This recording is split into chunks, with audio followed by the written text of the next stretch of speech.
nuevo para todos los que nos están escuchando. Frohe nu Shehar. Welcome. My name is Chris, and it's my pleasure to welcome you to the mid-season finale of Rediscovering the Federation. And it is my also pleasure to introduce you to my compadre in crime, Josh Pritchett. Josh?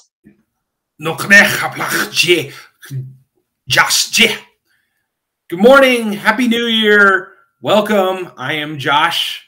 And once again, this is Rediscovering the Federation on Movers and Shakers. So, Chris, we have 2 episodes today, don't we? We do. And though it's a bit of stormy weather here on the East Coast, we have a lot to connect with our viewers. But we will connect.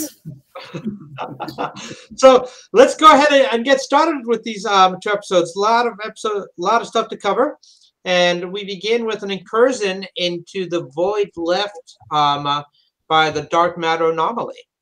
Yes, in the episode Stormy Weather, it appears as though in its most recent attack or whatever it's doing, the DMA left a large subspace rift that Discovery ventures into in order to find clues as to the DMA's origin.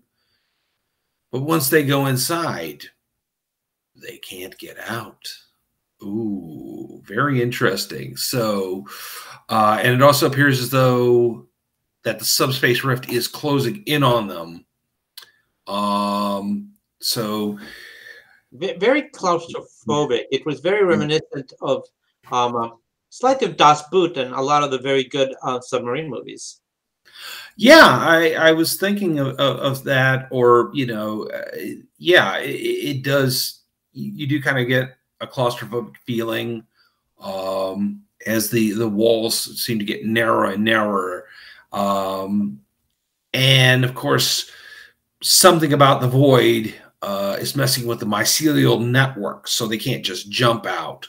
And they also cannot retrace their steps.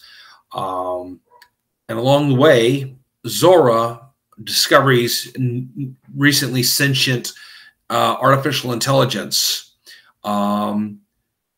is suddenly beginning to detect problems. Well, she could already detect problems in the ship, but she's become more aware of them.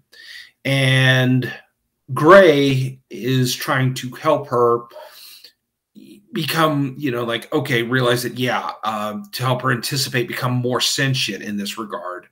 At the climax, it becomes possible that Zora could be the key to get them out of the void. But she is afraid because at one point a crew member dies and she was unable to save the crew member, and Zora is uncertain that this won't happen again. And ultimately, we see the crew ends up using a trick from the TNG episode Relics, where Riker and Worf and Geordi discovered that Scotty put himself into a pattern buffer on a shuttlecraft in order to stay alive until he could be rescued. And the crew decides to do that, which is a nice shout out to the late, great Jimmy Doohan. And Michael, being the last crew member aboard, stays with Zora, and they try to push their way back through the barrier into the real universe. And then we also find we do find a big clue about the DMA, Chris. We do, thanks to their efforts to try to use the mycelial network to get out. They ultimately fail. However, the energy residue that is left in Book's brain allows them to analyze where that energy comes from, and they determine that it comes from the Great Galactic Barrier. So now at last, they have an origin point. Yeah, that's kind of, and we'll get into this later in the show about things about the Galactic Barrier. But I just want to touch on the energy thing in Book's brain. We discover a very interesting thing about the Quajan people, that apparently their subconscious or dream centers of their brains are fired at a much more rapid and active level than in human brains. So after Book attempts to use the mycelial spore drive to get them out of the void, he is hit with an energy surge, and he starts having these memories or hallucinations, or he is somehow managed to pierce the barrier between the spirit world and the real world, and is talking to his late father, at the end of which Book feels like, well, if I'm actually talking to a ghost, then that means that everyone from Quajon that I loved is still going on. And, you know, that gives him a level of peace. I'm not doing that very much justice, but we you know. No. I was going to say, I'm not sure. And we can talk about this later. I'm not sure I totally agree with the sense of peace, because I think it also just fires up his sense of, like, I've got to avenge all of these people. Yes, that too. I mean, it has been a story arc with Book about, you know, this balance, trying to either make peace or to pull a full-on Captain Ahab and go after the DMA, which we will talk more about in our next episode. So they ultimately do manage to get out, and there's all the celebrations that they have managed to return to our universe, which leads into the next episode, which is all about both what are they going to do with the DMA and Zora. And as viewers might remember from our previous episode, we had raised the issue of, like, what will happen if Zora's sentience reaches a point that she begins to disobey an order. And we see that in this episode, because once she has figured out the exact origin point within the galactic barrier of where the DMA emerged from, she refuses to divulge the information, saying this would put the crew at an unnecessary risk. And so you have two things going on in this episode, which is But to Connect, which is a large assembly of members of the Federation and people who are not yet members, but let's just say they've been invited, such as the representative of Earth, to decide what they're going to do with the DMA. And I'm going to go up two trains of thought. One, I'll go with Zora's sentience, which is Dr. Kovic's, which is always great when we can see more David Cronenberg. Comes on to do an evaluation, at the end of which he'll decide whether this process a risk to the Federation, being Zora, and she needs to be purged. And Stamets appears, and very passionately, because he remembers what happened with the evil AI control, is raising questions about Zora's natural sentience. And he's very worried. He doesn't want to see a return to the days of control. And in a sense, it reminds me of the trial of Data in Measure of a Man, where you have Riker, who has to play prosecutor against Data, and then you have Picard, who is defending Data, when the Federation is deciding what to do with Data. And so it's an interesting contrast of people trying to decide what to do about something they don't really quite understand. And you have Gray and Adara, who join the conversation, and there's a lot of back and forth of what is sentience, what constitutes the capacity to be your own unique individual. And we'll talk about that a little bit more in our next segment. But at the end of that storyline, it is decided that Zora is indeed, spoiler alert, a new life form all her own. And so therefore she'll be allowed to continue on Discovery. And Stamets at the end asks a question to Kovic of what would have happened if you had decided that this couldn't work. And Kovic very pragmatically says, well, I would have just recommended that you be transferred to another ship, which I like a lot, because it means that, Kovic has a larger view here of like what is going on for the needs of the larger Federation. And, they need that sphere Data, and they need her. And now that there is a second spore drive being developed, like, the importance of Stamets is perhaps a little less on the scale of important things. But that is the first storyline. And Josh, do you want to talk a little bit about the second storyline that's going on about the gathering of the delegates? Yes, thank you. So, the president of the Federation has called together a huge summit of species from across the galaxy. Now, apparently at this point in this century, they have reached out and to all four quadrants of our galaxy, apparently, and there are representatives of the Federation throughout. And obviously there are races that are either no longer in the Federation or never were members of the Federation that we see here. And the debate of this is that the president informs them, okay, we're here about the DMA. We now think we're narrowing down to where this thing comes from. Now the question is, what do we do about it? And you have a debate between different factions deciding, okay, we should hunt them down and retaliate and send a message. And then you've got others who are like, we should try to make contact, figure out who these people are, and maybe we can, you know, come to an understanding and get them to stop doing this. And obviously Book is kind of on the side of the people who want to go out here and hunt this thing down and kill it.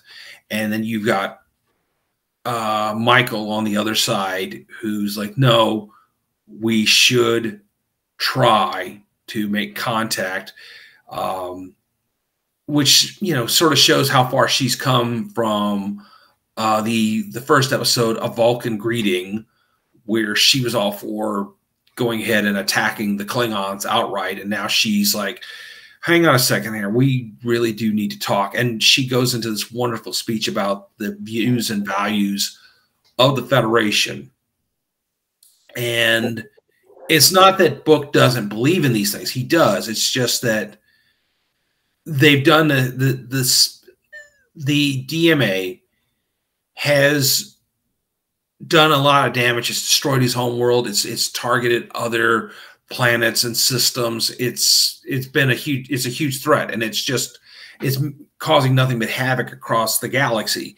And somebody needs to do something about it. And in the interim, the scientist who approached Book and said he was developing a new spore drive and had actually found that there was a control mechanism inside the DMA, has apparently come up with a weapon to destroy it. The only problem is this weapon was banned sometime in the 23rd century under the original Kinneberg Accords. So that meant both the Federation and the Klingons and possibly the Romulans never developed it because it was such a threat to subspace and to the galaxy itself. Apparently this weapon is so dangerous that it could disable warp drive throughout an entire sector of space. Ultimately, the council votes to try to make contact with whoever's behind this and see what their intent, what's going on. But Book and the scientist steal the new spore drive and head off to hunt down this whoever's behind it. So, Chris? Yes. So it was very interesting to see at the end something that's playing along to the spirit of Book, that even though he, as you said, he believes in all these things, but he is fueled by vengeance. He is still a hunter. And so I also thought it was very revealing, the talk of parallel universes with Tarka. And his motivation to disable the device is because he wants to use the energy source of the device for his own means. And so we'll talk about this more in the next segment in a minute. I believe he is manipulating Book for his own needs, and I wouldn't completely trust that he wants it just to like return to his home. But well, this has been a good recap. I want to go into now about some of the larger themes of the episode and our likes and dislikes. And I want to start off with the idea of Zora becoming a sentient being. And all throughout Star Trek, we have wrestled with this question of what is it that makes someone sentient? Is it the capacity to self-determine? Is it the ability to rise beyond your program? Is it feeling emotions? Is it dreaming? We've had various iterations of machines, V'ger, Data, which is right on the cusp of like, what is it to become a being that is self-sentient? And we touched this here with the birth of Zora, which incidentally makes it that much more important for viewers to see the episode Calypso, which is one of the short Trek episodes, which features the marvelous actor Alden Hodge, set in a future where the crew has abandoned the ship for 1,000 years. And if you think about it, Zora cannot destroy herself because of the sphere data. I mean, it's one of her programs, even though ultimately it is revealed that her prime mission is to protect all the members of the crew. So you have this fascinating discussion in this episode, and really we've touched about this in previous episodes about what would happen if C disobeys a command, which C is doing now. I mean, in Stormy Weather, you see that C begins to have fear, and unlike Data, C can't turn off her emotions chip so that C can function impassively. I mean, C doesn't have that capacity, at least not yet. And so that hinders their efforts to get out of the void, which ultimately they are able to. And now you get to this episode where C wants to protect the crew, and C does not want to divulge information of where the DMA is, even though, as the president of the Federation tells Burnham, we really need this information because that's like the linchpin bringing everyone together here, that we know this information so we can actually do something. And then we get into the whole discussion about, is her sentience good moving forward for the entire Federation, or is it bad focusing on control, which is like your starting point? And we discover that there's a section within her that allows her to dream, which is fascinating. And also she demonstrates a capacity to self-sacrifice because she provides them with, how about this solution, and gives them a fail-safe. And at some point later on, when they decide that this is a good thing, that she's not going to turn evil and destroy everyone, and they say, well, you can destroy the fail-safe now, she says, well, it wouldn't be much of a fail-safe if I could destroy it. So you begin to see the capacity to sacrifice oneself for others, and the capacity to rise above your programming and make decisions for your own, which are hallmarks of sentience. So at the end, as we see, Kovac describes her, well, she's a new life form. She just happens to be a ship. Now, at one point in the episode, Dr. Culber says, well, could she be downloaded into another host? And which made me think, okay, we're going to go down the route to Picard or what they've done with Gray. But I think one of the problems we encounter there is the capacity of the ship to hold the sphere data and all the data knowledge is probably vast, and that type of vast computer memory, I would say, likely can't be put into an artificial human such as what Gray is now. So she has to sort of remain in the ship. So you are faced with the quandary of, okay, we've never had a living machine that is actually a ship, but now we have one. And I like the idea of, okay, since we have it, one of the things we're going to decide to do is we're going to make her official part of the crew, which means she accepts the responsibilities of being a crew member, which in turn means a chain of command. So I really like that. All of that said, which was a mouthful, Josh, what did you think of the idea of, Zora now being classified as a new life form? Well, I think like you, my first thought when they were COVID and Paul and Hugh and Gray and Nadira were all talking about it, I couldn't help but think back to the TNG episode Measure of a Man, in which it alludes to what you were talking about with Data's, hearing on his sentience. I thought of that, but I also, addressing Paul's concerns about a hostile AI. I also thought of the classic series episode, The Ultimate Computer, in which Richard Daystrom who is apparent, who we found out throughout the all the Star Trek series, was the original developer of the computers that the Federation and Starfleet used. Apparently, he had created an artificial life form that would be capable of running the Enterprise and taking on many of its key tasks. And of course, it went, I don't want to say crazy, but it definitely, it was in a training mission against several other Starfleet vessels, and it saw them as hostile and ended up destroying a couple of starships. I think that was one thing Paul was certainly concerned about. I mean, in addition to the whole reference to Control from season 2 of Discovery. But I think they came to a really good resolution about this, that yes, Zora is a new life form that's not completely like the AIs we've previously seen on Star Trek, like Data. Excuse me. Excuse me for that. She clearly has far more sentience than he initially had. She has emotional intelligence.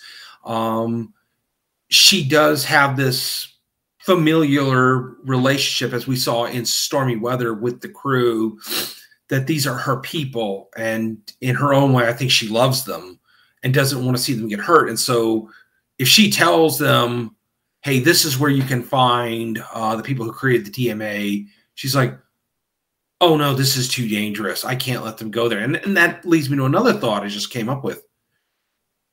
Does that mean Zora, with her vast knowledge from the Spear data, she might have a clue or a suspicion who this is, who created the DMA, what it is, what its real purpose is? In which case, why don't you go ahead and tell us, Zora? And again, I think it goes back to she's worried about her crew, and she's very scared about it. But I did love that Adira and Gray came in there to advocate for her, and certainly Hugh definitely seemed a little bit on the fence. But I did love Paul's line at the end where he said, after he made this great speech about how he really wants to trust Zora and he wants to believe in her. See, he says the whole thing about, well, I live with a therapist, so. Quite true. Now, I didn't like how the episode handled the entry of Gray and Adara, because they're sort of rushing in, which that, and when we see in the summit of like Tarka just beaming in and Book just showing up, like, where is security? I mean, it's like there's no security anywhere here. I mean, I know it's all about transparency and openness, as the Federation president says, but there is no security to impede anyone from, like, going into a key meeting. But that aside, I didn't like how they used Adira and Gray coming in to advocate for Zora, because they sort of just like rush in, and that gave me the sense like, oh, this is like another Wesley Crusher or some like bright ensign moment. And I would have really preferred if within the episode they said, okay, this is bordering the line of a new life form, of something that goes beyond science and goes into the spiritual. I think we need to call in, like, Gray and Adira, because they're both new, in a sense, life forms. I mean, the first human to successfully hold a symbiote, and someone who wants to train to be a keeper with Trill. It would have been better, I think, to say, let's call upon them because they have unique knowledge, rather than having them rush in like that, like kids. So that was a part of that whole segment that I thought was not so awesome. Yeah, I can kind of see that maybe they should have done something. I mean, maybe that was an idea they would have used, but I don't know. I think they could have. They should have probably done it the way you're saying, but maybe for time wise, they felt as though they should just rush in there. But I mean, perhaps. Yeah, that could have been. But I think you got a good point there that, yeah, they should be a little bit more involved with it, which, but certainly as we saw in the episode before in Stormy Weather, Gray clearly bonded on an emotional level with Zora. So there's that. They bring to the table a unique skill set and knowledge that could have been used a little bit better. But throughout the two storylines of this episode, and a little bit also going back to the Void episode, that it's how do you deal with the fear of the unknown? Zora's an unknown, unknown sentience, unknown life form, and then you have people gathering for how to deal with this unknown enemy that's caused them so much harm. So, Josh, do you want to talk a little bit about, the gathering itself? Yeah. Well, one thing about the gathering that I noticed, who was there, who was not there. We had another Cardassian. This one, obviously, a much more, I think, direct Cardassian than the president was there. We had a Ferengi who was obviously a female Ferengi and a head of state. We had an Orion. We had some Andorians. We obviously had some species I don't think we've ever seen before, or maybe this is an older species with a new prosthetics job. I don't know. We obviously did not see the Tellarites, or they might have been there. We just didn't see them in the background. But, we also, I don't think we saw any representatives of the Dominion. That's another one. That's I'm very curious about it. Like, you would have thought that maybe they, have they talked to the Dominion since the war? What's been going on? No Norsicans or Gorons either. No Norsicans that we saw. No Kazon. Definitely no Borg, that's for sure. But I think the biggest one that I noticed that was not there was obviously the Klingons. So where were the Klingons, and what's going on there? Are they holding them out to the final episode of the season? I know they wanted to get away from them for a while after season 2, but I think it's about time to bring them back. The other thing about the summit, it's an attempt to showcase by the president, hey, everybody, come on back in. We fixed things. We're ready to start we'd really like Earth especially to rejoin, because it was one of the founding members of our organization, but probably also the Andorians too, because they were founders. But Earth is certainly become a lot more reactionary, a lot more okay. We're kind of looking at Earth first. We've got this big force field around our planet. We're not really sure about making contact with people, but we might be open to it also again. But obviously they've also become a little bit more militant in the fact that, okay, you've got this DMA thing and it's a real threat to all of us. We really need to take this thing out. We need to, hit it with the most harshest response we can, which is not exactly how Michael, who, is also human, is really looking at this. But she comes obviously from a much more better time in Earth's history than probably the Earth of the 31st or 32nd century is. But, of course, getting back to the main point, you have this whole thing where Michael is taking up the idea of, let's make contact, let's find out who this is before we go in guns blazing. And Book is like, no, we need to get this thing. We need to destroy it. We need to be as tough as we got to stop it. And Tarkin's sitting there kind of being, and he's very open with Book about, okay, my real motivation is I don't really care so much about this universe. It's kind of screwed me over. I'm trying to get to this new universe where my friend was from. And to do that, I need the energy from destroying the DMA to send me there. Obviously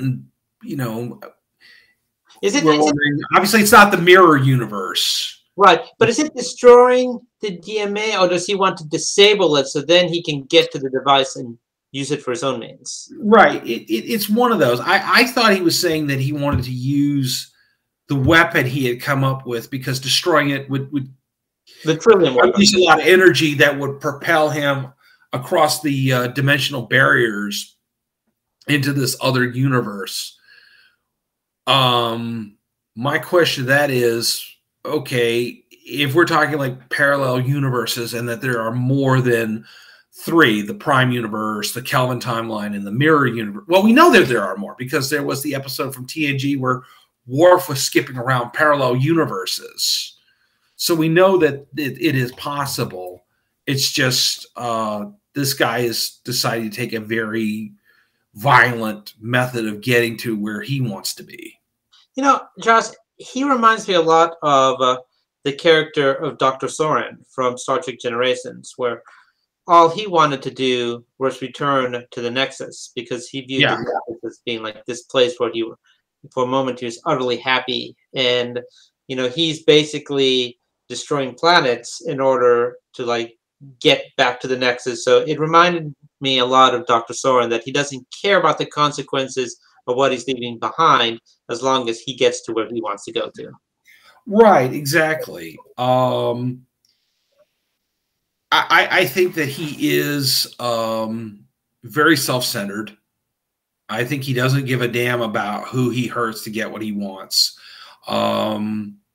which I think is really interesting because if you look at that tattoo or whatever it is on his forehead, it seems like to me he's from that race of people we saw in the classic series episode Mirror Mirror, which introduced us to the Mirror Universe, where Kirk and the crew were negotiating with these people about mining dilithium on their planet, and they skip to the other universe, and we discover that the Terran Empire is preparing to conquer them.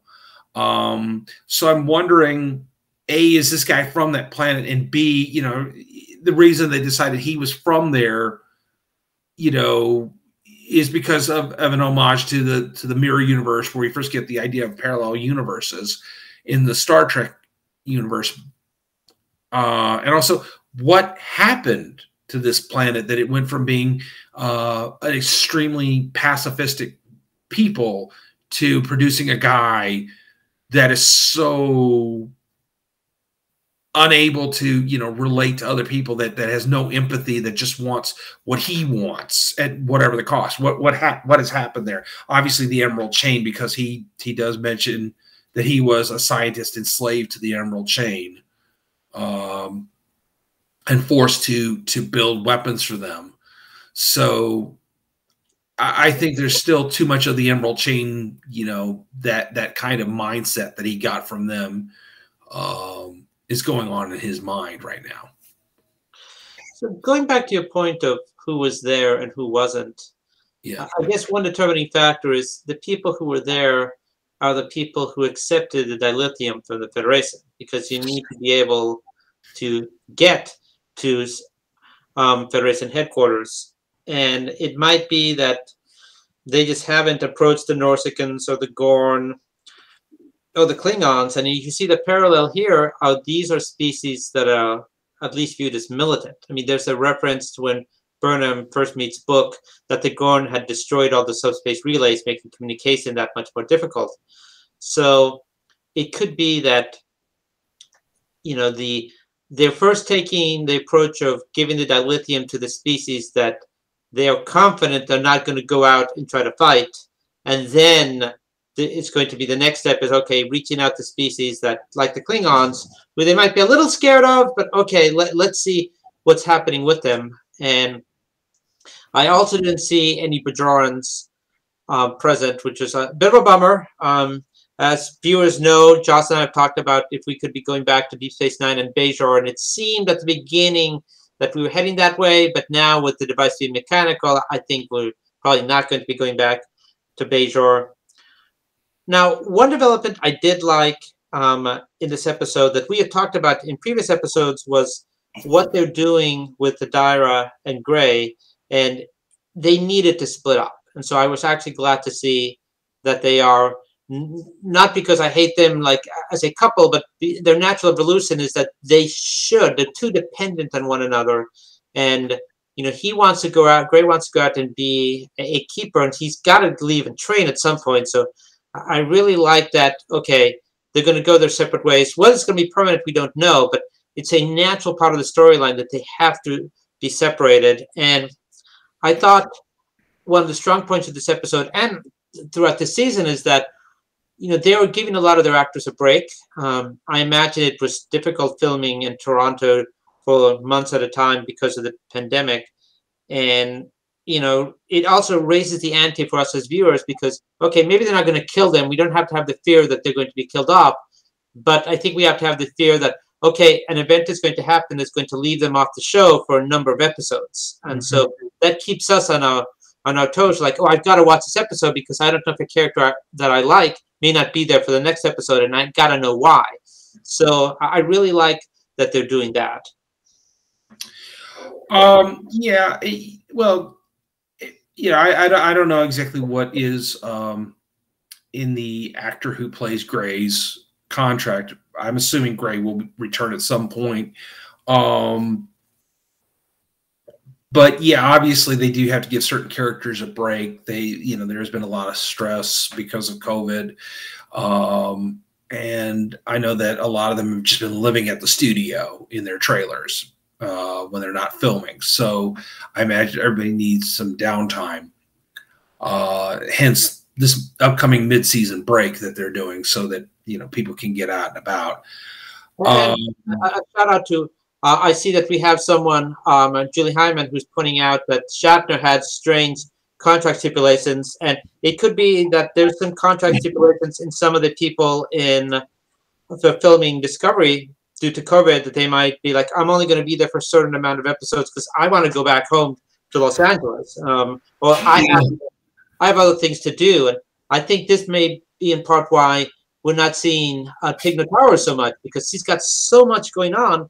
I, for one, would love more Tig, that it could be that her contract stipulates, okay, I'm only going to be there for like 2 episodes because I've got so many other things going on. So thank you, Julie, for pointing that out. And also pointing out that, yeah, DC Fontana I think DC Fontana is getting a lot more respect now than he previously did, because all of the episodes that he wrote are just having such an influence now on episodes of Discovery. Yeah, I'm very glad that Dorothy Fontaine is getting a lot more of the respect that she deserved back in the day. But getting back to the original point, like I said, we don't really know what the contract stipulations are there, but I'm assuming Gray will return. I hope Gray is returning. Obviously, Blue, who plays Adira, is there full time.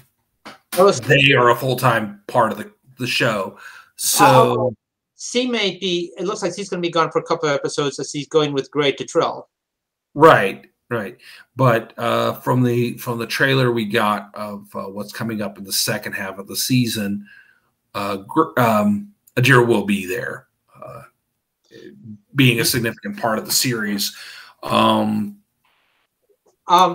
So another thing I thought was not so awesome about this episode is that, all right, so we're not so many years in the future, like 800, 900 years in the future. And we seem to still be using plastic cat carriers. I mean, come on! Can you be honest a little bit? I don't know. Well, look, I'm going to stand up for Grudge. I'm going to say that cat deserves a gold-pressed Latinum cat carrier. I am in complete agreement here. Yeah, okay. All our viewers, please sign. Do you agree that Grudge deserves a gold-pressed Latinum cat carrier? Let us know what you think of that. Now, I do think the reason why gives Queen to Michael is not only because he thinks this is a one-way mission, which it could be. Exploding a cooling device is probably no walk in the park. But he realizes that even if he survives, he's facing time in a penal colony. And Yeah. we've seen the precedent for this with Cassidy Yates and Deep Space Nine, where it was found to be part of um, uh, the effort against the Cardassians, and C is sent to a penal colony. So I think we're also going to see David Ayala absent from a few episodes at the end of this.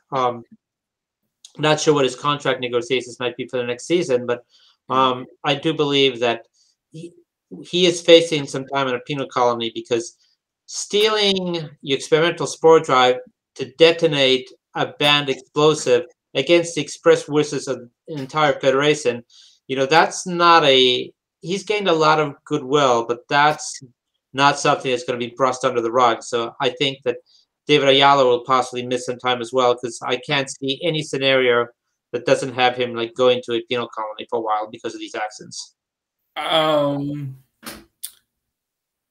Yeah, I mean, unless something really like on the level of Star Trek 4, where the crew of the Enterprise had previously, disobeyed orders, returned to Genesis to get Spock, and then had to destroy the Starship Enterprise. But hey, we went back in time and we got these humpback whales to save Earth. Unless it's something like that, I think you're absolutely right. That and I think they, that could speak to something there. I mean, and they may not even be off episodes. We've never really seen the inside of a Federation penal colony. Like they've been alluded to, and as a matter of fact, okay. Well, Burnham was on one. Burnham was on one, and when we Burnham didn't even get there. Remember, Burnham was they got caught somewhere in they got yeah, rescue them in season 1.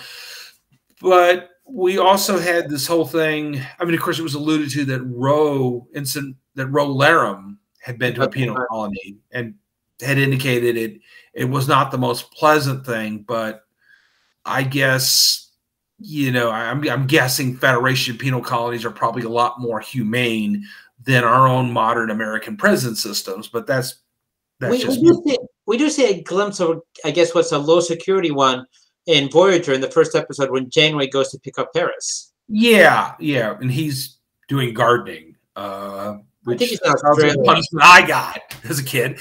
No, I think it was a little bit more than gardening. I think it was in Australia where he was serving. But yeah, so I mean, he may be sent to Ruapente. Who knows? But then I will get to see some Klingons. You will get to see some Klingons. Yes. I mean, we do know that Shatner and McCoy got sent to Ruapente for their actions. Yes. Although they were taken by the Klingon government, so yeah, who knows? But I think he will be facing some time, and I think something is going to happen. That obviously they said, "Oh, I need 24 hours to build this device to go blow it up." But he probably needs parts, and obviously they're going to try to do the best they can to either capture them or impede them from building the device. So I see this as stretching out in the second half of the season. I don't think we're going immediately back to the next episode. Like, okay, he's going to be able to or fail to detonate the device. So I think this is something that's going to stretch out for a little bit. Yeah. I think you're right. This is not going to be resolved in one episode. I'm not sure how many more episodes they're going to film or are going to be produced, because I think we got up to what, 6? Yeah, it's about 6 episodes in. So maybe another 6 episodes to finish out the season. 6 or 7. I think the season's like 13 episodes. Yeah. The days, I think, of it being a standard that every television show is going to get 24 episodes. Oh, yeah, they're gone. Those are gone. I mean, it could be 5 episodes, 10 episodes, 12 episodes. And you may not even finish a TV season in 1 year. It may take another year to finish it. As we saw with Galactica. I'm very okay with that, because when we had the 24 episodes, you had a lot of filler.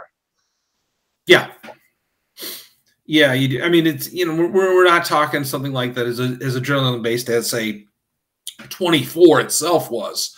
This is you've got things going on in between, and that's where short treks would have come in handy. But I'm not sure if they're doing those anymore. Well, I haven't seen him since the second round for season 2. Yeah. Now, I did like, within the context of this episode, that Burnham doesn't immediately launch into her speech because she obviously cares for Book a lot, so she has to weigh duty versus personal. And you really see that when the Federation president's like, okay, who's going to speak on behalf of, like, diplomacy? And she's silent. It would have been far too easy to have her be rigid and mechanical and be like, okay, Picard style, I'm going to put everything emotionally aside. I'm going to talk about this because this is what's best. No, you see the fight, the turmoil, the fight in her. And at one point, it seems like she's actually not going to speak up. And the Federation president's about to, like, close and go to a vote, in which case, for sure, they probably all would have voted to, like, detonate the device. But, it's that struggle. And at the end, she's like, I got to do this. Like, I don't, you see that she doesn't want to do it, but she does it because she knows that this is the best for everyone. And so again, like, what makes you capable of being a sentient being? It's the capacity for self-sacrifice for the good of others. And she is definitely sacrificing. She knows this, her relationship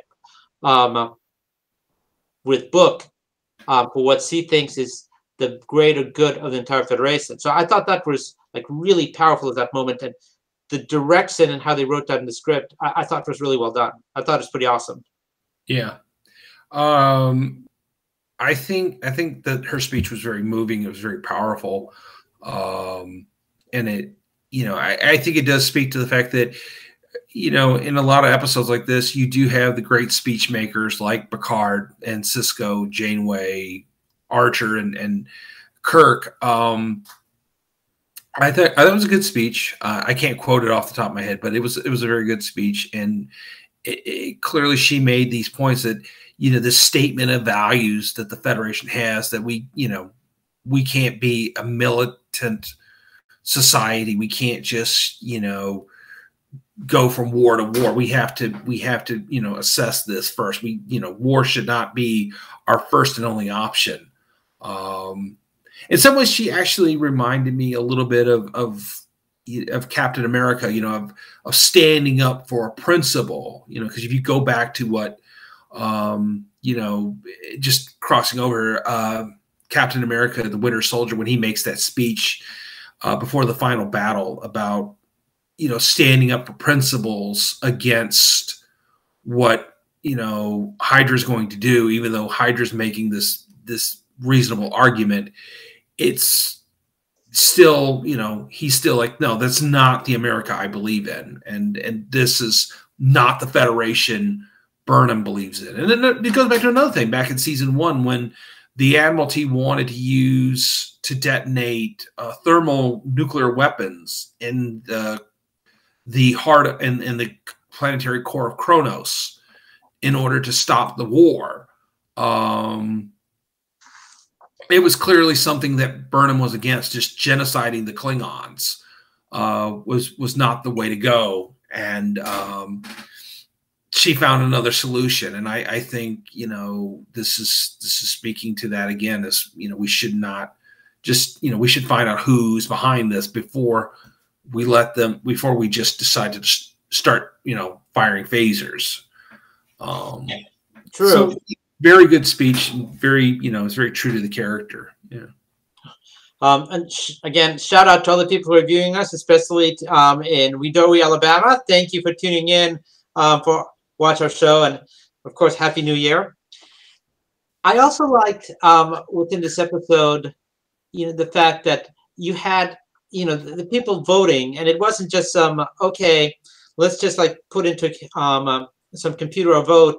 Like, you actually see them raising their hands, which, like, I'm a big visual guy, so I like the message of that, of like, okay, it's not just cold and impartial. We're going to see people raising their hands, and you could have the element of, like, the person next to you not raising their hands, and how the people interacting with that. So, the way they did the voting, I thought was, like, pretty nice in this episode. I thought that was pretty awesome.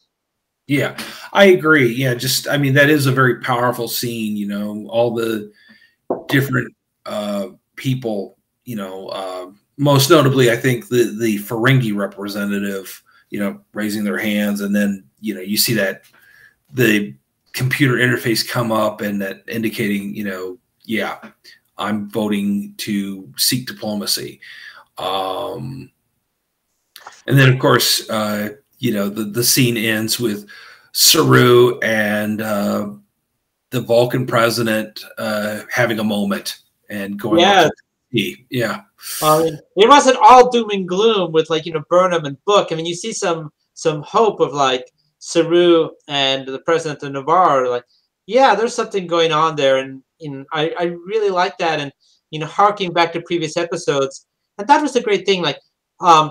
I don't remember the name of the species of I'm just going to say the butterfly people, but it wasn't just a one and done. That you see them back there now at the kitchen table, which also fuels my belief that it's the people who've gotten the dilithium that have come to the summit. And I also like that Earth.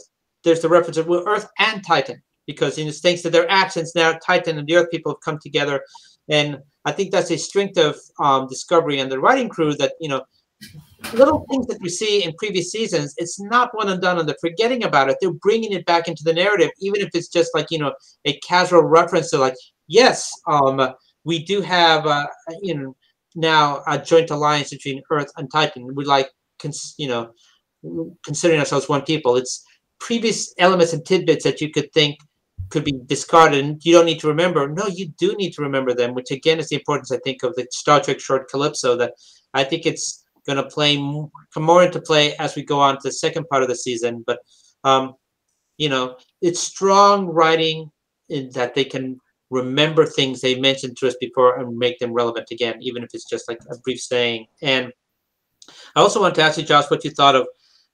I like the fact we're not actually ever told what Kovix is. If he's head of Section 31, if he's primary advisor to the president of the council. I like it because I don't necessarily. You and I have our theories about who he is. I've said, I think he's Gary Seven. Yeah. But I like that we're not given a definitive answer. And I'm very okay with the open-endedness of it. I don't need an absolute answer in every episode. So, I'm very good with this. But, what do you think of the openness of not knowing exactly what his role is? Well, as far as not knowing anything about his background, I've begun to feel like this is harkening back to David Cronenberg's earlier movies, which there was a lot of nihilism about the characters. I don't think you get more depth of the characters in Cronenberg's films until you get to something like The Fly, and then movies like History of Violence and Eastern Promises, things like that. I think that, maybe there's just something about him wanting to make his character somewhat nihilistic, that we don't know much about him, that he likes kind of being an enigma. And the fact that he also has such a, quote, retro look with the glasses and the neckties and everything, that, yeah, he could very well be a representative from the same people that set Gary Seven so long ago. But he definitely, the Federation is of great concern to him, and making sure that it stands is tremendous for him.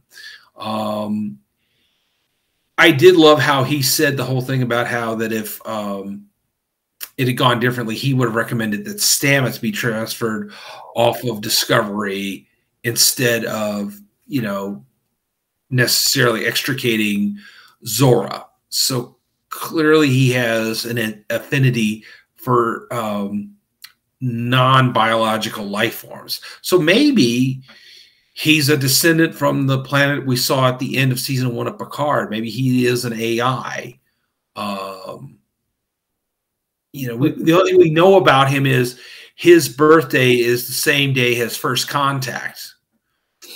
And we do know that, of course, in two realities, it went very differently. I mean, in the one we know, the Prime one, it was the beginning of a new era for Earth and for the galaxy, when you had first contact between Earth and the Vulcans. And in the mirror universe, of course, the Vulcans are ruthlessly murdered and their technology stolen by Zefram Cochrane.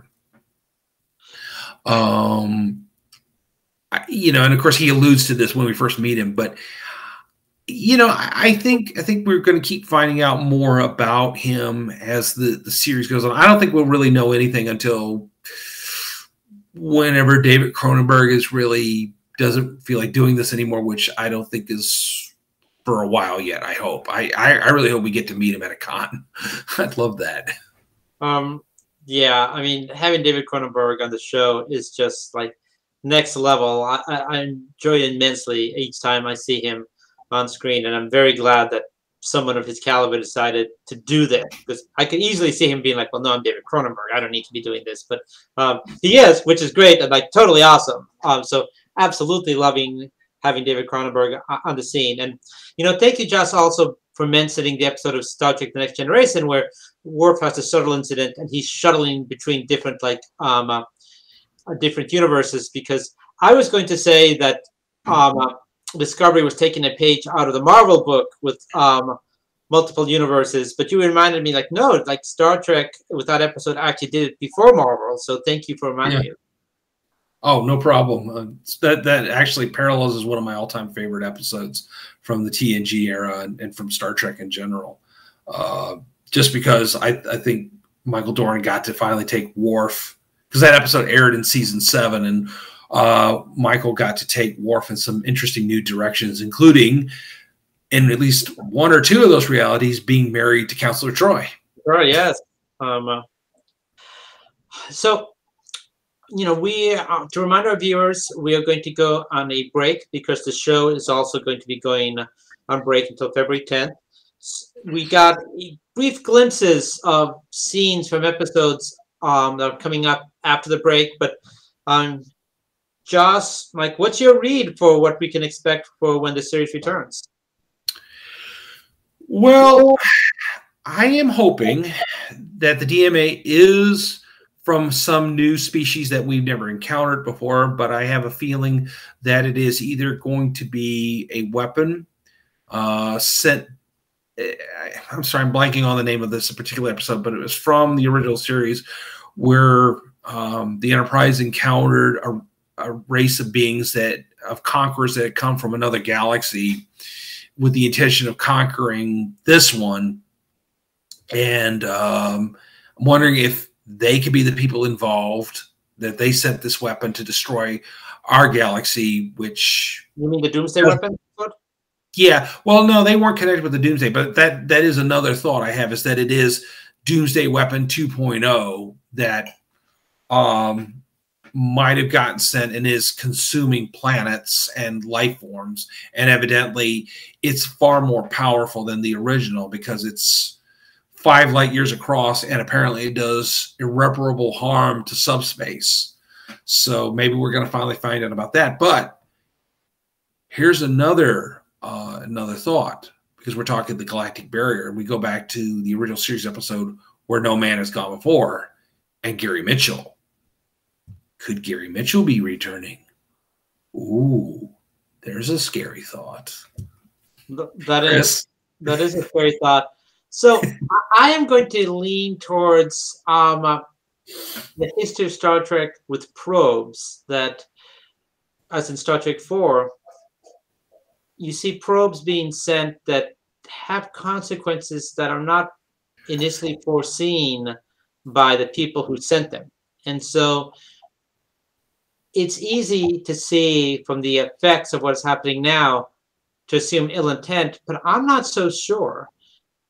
I think we might discover that this could be a probe that is a message of, like, okay, we want to send you this alternative energy source. Somehow, some way, we become aware that you've lost the capacity to use dilithium as an energy source. So we want to send you this gift.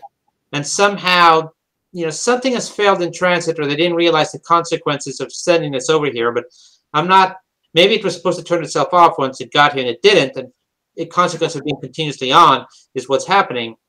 But Star Trek has a history of probes. And so I'm not entirely convinced this might not be, something sent that's had consequences that was not initially foreseen by the people who sent it. And I realize, for viewers of the show will realize, I'm kind of doing a 180 here, because initially Joss and I talked about how this might be related to the prophets and Deep Space Nine, and like the the evil prophets, The Paul Ray, thank you, trying to break through to our universe.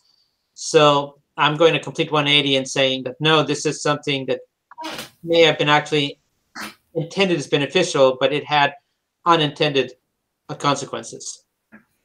That could very well be what it is. We could very well find out that, you know, this was somebody who sent who was trying to help the Federation, help the galaxy's races, you know, be able to use warp drive, but unfortunately something's gone wrong. And I mean, there could very well be a starship inside there that's trying to get out. And unfortunately, maybe the DMA is a huge, massive warp bubble that whatever's inside of it is trapped in. And it's, you know, but it can apparently jump from one part of the galaxy to the other instantaneously. So, you know, who knows? Maybe it's connected to the mycelial network. Maybe it's something else. You know, we still don't know, but I think we're going to have a very exciting surprise at the end. I like where you're going with this, because everyone's assuming if it's mechanical, it's just like an unmanned or unwomaned device. Why? There could be sentient beings inside. Mm-hmm. I mean, it's entirely possible, and they could be trapped. So I like where you're going with this. Another thing I think is going to happen is, I believe that Tarka is going to maybe not fully detonate the device, his explosive, but he will be able to activate some type of explosive device that is going to have some time. It's going to be received on the other end. It may not be received well. I think we're going to see the galactic barrier. We haven't seen the galactic barrier since the original series. Is that right? That's correct. I mean, we you know, it's been alluded to a few times, but overall, no, we have not seen it. I mean, it seemed like, you know, at least 3 instances of the original series, the Enterprise encountered it. Once in From Where No Man Has Gone Before, the episode I just alluded to, and also the episode with the Medusans. And given that, you know, we have a Medusan in Star Trek Prodigy, you know, I think it's a good time probably to go back and explore the galactic barrier again and see what's up with that. So they would be able to jump to the galactic barrier, but they wouldn't be able to jump beyond it because there's no mycelial network map of what's beyond the network, beyond the barrier. Is that correct? That's possible. I mean, that's a good question. I mean, in the episode I was talking about, the aliens did apparently have some way to use the Enterprise to pierce the barrier, which the Enterprise could not do in Where No Man Had Gone Before. And essentially, the Enterprise found itself highly damaged. In the episode with the Medusan, of course, it just gets trapped inside the barrier. So, you know, maybe the spear data can give them information how they could go through the barrier and how they could traverse the barrier and see what's on the outside of the galaxy. But we will wait and see. This is not related necessarily to our theories of what's going to come, but I wanted to say we've been talking so much about sentience and AI. I wanted to give a shout out to Star Trek Lower Decks and the episode with Jeffrey Combs with the evil AI that yes, you know what I'm talking about, in the Daystrom Institute, where they have a whole wall of evil AI. I love that. That was one of my favorite episodes of the season right there. I totally agree. And how you had Jeffrey Combs was the perfect voice for that. Oh God, I miss him. You know, it was such a delight, and I'm sad that they're not going to use him in Star Trek: Strange New Worlds, which I know there was a big write-in to get him to play the Doctor on the show, but I did love that he came back and he did the voiceover, and He's so awesome. I mean, I've met him before several years ago, and just absolutely thought he was just an incredible guy to talk to. If anybody can get a chance to either meet him at a Star Trek convention or a horror movie convention, because obviously in addition to Star Trek, you got the Reanimator movies. You should really meet him. He's a very warm and wonderful person. And, absolutely. Big shout out to Jeffrey Combs. I mean, he was he made Star Trek Lower Decks with that episode, and he's just such I loved it. Huge part of Star Trek lore. It's from Liquidator Brunt to Evil AI, like all his characters. Ron. I mean, big shout out to Jeffrey Combs.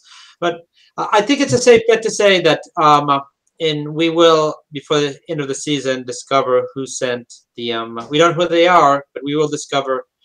We will find them. We'll find them. They're out there. You know, we will find out what the intent was. I think it was beneficial.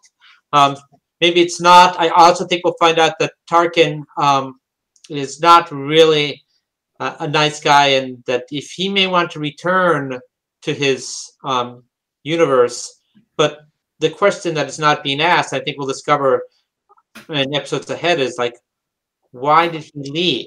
Did he leave, or was he perhaps sent away? Because he's clearly a huge genius, but he could be an evil genius. So it might be that wherever he came from, they sent him away on purpose because he tried to do evil things there. So I think we'll find out a little bit more about the reason why.